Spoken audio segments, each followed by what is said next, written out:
چه باشد جان که جان باشد، چو دیدی روز روشن را چه جای پاسبان باشد.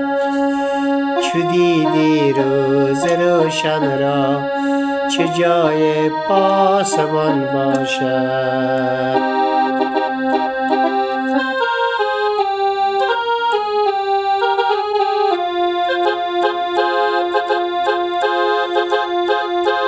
برای ما و هنجارش که تا برنشکند کارش، تو لطف آفتاب بین که در شبها نهان باشد.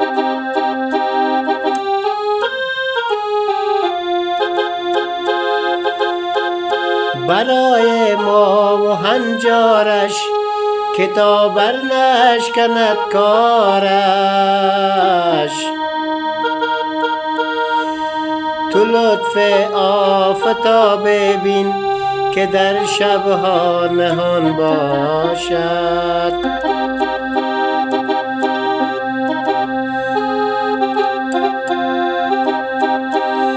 دلا بگریز از این خانه که دلگیر است و بیگانه، به گلزاره و ایوانه که فرشش آسمان باشد. به گلزاره و ایوانه که فرشش آسمان باشد، که فرشش آسمان باشد.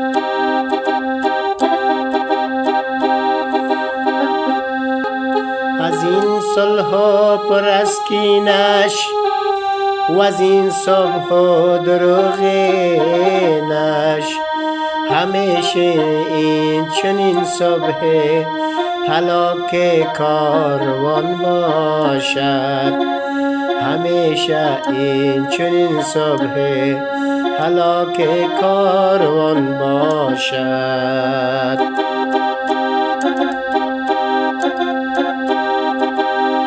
بجو آن صبح صادق را که جان بخشد خلایق را، هزاران مست عاشق را صبوح و امان باشد.